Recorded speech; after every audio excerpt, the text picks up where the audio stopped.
So what is up, guys? Nick here, helping you to master your technology, and welcome to my Samsung Galaxy Note 8 11 months later video and why I'm upgrading to the Galaxy Note 9. Now let's begin by talking about my experience with the build quality of this phone.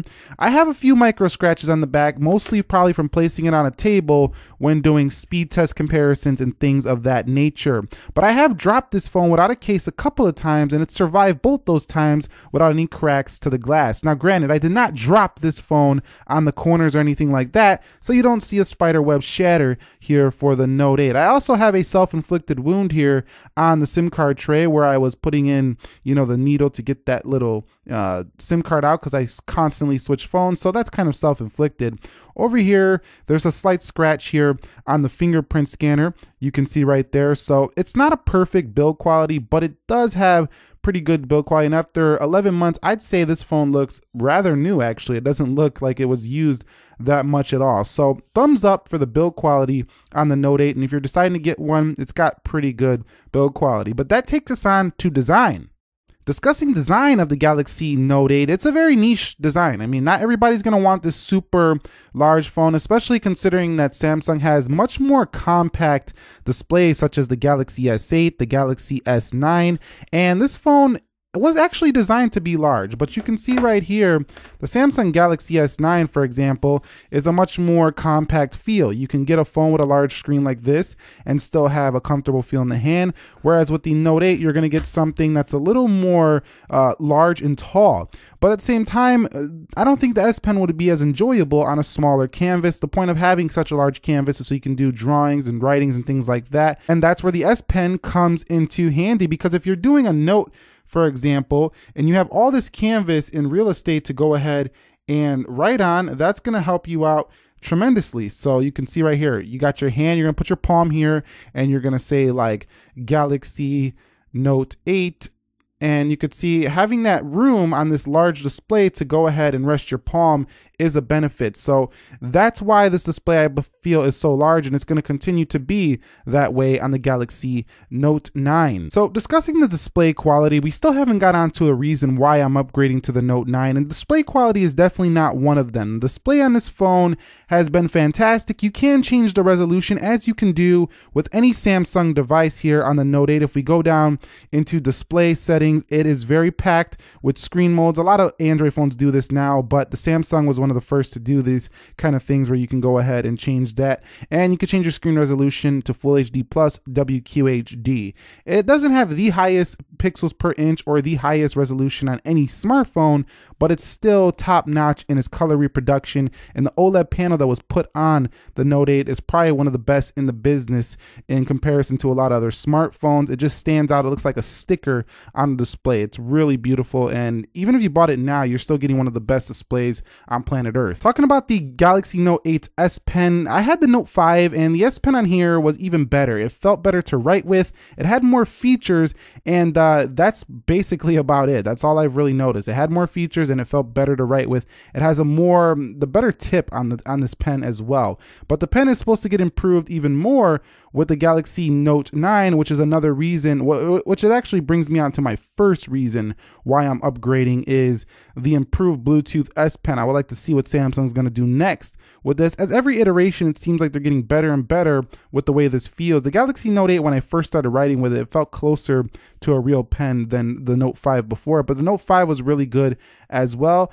But this is the first reason why I'm upgrading, because there's going to be a new and improved S Pen for the Galaxy Note 9. Now, moving on to software with the Note 9, this has been a mixed bag because there's been some updates that I haven't gotten, but I definitely got the major one, which was Android 8.0 Oreo. But what I mean I haven't gotten them is it's kind of, drug on, and I have the unlocked model. And if you have an unlocked Galaxy Note 8, you're going to know that the software doesn't get updated quite as quick. They usually push it out to the carrier first, then the unlocked models come. So it took me a while to get Oreo. I did eventually review Oreo on the channel. Many people have watched that review, but Oreo really brought some good enhancements to the Note 8 and made it a faster phone. It feels more fluid than it did on Android Nougat. Battery didn't really change too much, so Oreo was a nice update for the Galaxy Note 8. So we got one major one, and it's been 1 year. So pretty good so far with the updates. Just they haven't come very fast, which I don't like. So that's one negative I've had with the Note 8. But other than that, at least having one update so far is a pretty good thing, especially considering that's a major update to Android 8.0 Oreo. We should see Android P come to the Note 8 as well. Discussing the performance of the Note 8, the way I could describe the performance in the past 11 months is it's been very fast considering it has 6 gigs of RAM, but that's a little bit too common sense. Like, of course it's fast, got a Snapdragon 835, 6 gigs of RAM, duh. But what I want to describe here is that the Galaxy S9 for some reason just feels a little more swifter. That's probably due to the 845, the way they optimized it. But the Note 8, I don't know what it is. It just never felt as fast as the S9 Plus, for example. And this is the second reason why I'm upgrading to the Galaxy Note 9, is I feel Samsung is really going to up the performance a little bit over the Note 8. But as far as lag goes, in the past 11 months, there hasn't been no lag. I mean, I could run multiple apps at a time and they hold in the background. And this really future-proofed the Note 8 by putting that 6 gigabytes of RAM in this phone prior to the launch of the Galaxy S9 Plus, which adopted that 6 gigs of RAM as well. You could just run apps all day on here. There's no lag. There's just something about the animations and the way it, just opens things up that just doesn't feel quite as fast as what Samsung's offering on the S9 Plus, which I think they're going to bring, I know they're going to bring to the Note 9, which is a great reason to update to the Note 9 if you were interested. Moving on to the cameras with the Galaxy Note 8, they've been pretty great actually, and you could put the Google Pixel camera on here and get even better photos with this camera. But very solid camera. I did a full-blown camera review on this when the phone first came out, like an all-day real world, tons of samples. If you want to check that out, link down below in the description area of this video. But as a dual camera, it has plenty of features. It doesn't have that gimmicky, AR sticker thing. It's got pro mode, panorama shot, slow motion, hyperlapse, food, virtual, and there's more. So this camera basically had all the tricks you needed in the book. I think the software, I don't know why the timer is not here in the software. That's one gripe I have with it. It's going to be closer to the S9 Plus's software when it does come out with the Note 9, but it's a pretty good one. And the front camera is also solid. Take a look at these samples I've taken over my experience using this phone and decide for yourself if this is still something you might be interested in.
Moving on to the battery life with the Galaxy Note 8, this brings me on to the next reason why I'm upgrading to the Note 9. The battery is supposed to go to the similar, Huawei style battery, a 4,000 milliamp hour battery coming to the Note 9.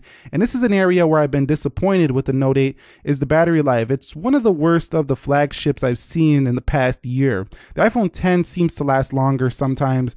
The Galaxy S9 Plus seems to last longer sometimes. And the iPhone 8 Plus definitely lasts longer in my experience than the Note 8, but that's only happened lately after I've been using it a while. When I first got this phone, the battery was really good, but overall it's not been horrible. You can get through a day, but it's not the type of phone that I feel like you can just keep using and using and using and it's just going to stay up there in the battery life. This one I definitely had to charge, more often than I would like. So battery life improvements are going to be large for the Note 9 and one of the main reasons I'm going to be upgrading. There's only one complaint when it comes to the call quality, not how it sounds when you're talking in this, but through the speaker. this is another reason why I'm upgrading to the Note 9. Is the audio quality through the speakerphone is not that loud, and if you cover it up, you know, you're not going to hear nothing. There's not dual speakers on this setup, but call quality was strong. Moving on to the actual audio quality of this phone, the speaker, while it's not tinny, it's not the loudest in the world either. So let's go ahead and go to my channel and play a quick video really quickly. You know what, let's just play that S9 Plus review. I got a car. And Galaxy S9 Plus, the camera reimagined. In 2018, so you can see it's definitely loud, but there it goes, it's gone. No Dolby on here. Nice headphone jack, don't get me wrong. There's no quad DAC in here though, like the LG's offering, but you do have a headphone jack. That's a good thing, and it comes with some pretty nice headphones in the box. But no, the Galaxy Note 9 is definitely going to improve when it comes to these speakers. So there's some great upgrades that are coming to this Galaxy Note 8. That's it. That's my 11 months with the Galaxy Note 8. The reasons I'm upgrading are mostly the battery, the audio quality with the speakers, and also the cameras are going to get better. That's not a huge reason because this was pretty good cameras already. And the S Pen is going to be a nice improvement as well. But I gotta say, over my past 11 months using it, you know, there was some gripes I had with this phone, and I'm going to mention this before somebody calls me out. That fingerprint hasn't really bothered me at all. I got used to it. The only thing that's bothered me is when I switch between different phones, you know, you got to remember where it's at. So I just want to make sure I point that out as well before somebody calls me out on that one. Overall, the Note 8 has been darn near a perfect phone with a few little enhancements it needs, and I think that the refinement of the Note 9 is going to make that virtually, like, there's nothing really that you need to do to really improve the Note 9 besides change the design to bring it to, you know, an all-screen design like the Apple Find 10 is doing, or like the future of the phones. That's the only gripe I think a lot of people are going to have with the Note 9 is that it's not going to have the ultra new all-screen design. It's just going to be a super refined Note 8, but the Note 8 was so good that having a super refined Note 8 is going to be like almost the perfect Note. Anyway, that's it for me. What do you guys think? Are you getting a Galaxy Note 8? Because I do think it's still a great buy, especially considering it's dropped like half its price. You can get it for like $500 now. Or you have one and you're thinking about upgrading. Did you have one and change phones? It was too much for you, too big? Let us know down below in the comment section of this video. If you found this video helpful, entertaining, enjoying, informing, do me a favor, click that like button for me. And if you're new here, consider subscribing for more. Nick here helping you to master your technology. Thank you very much for watching. Be sure to be well, and peace.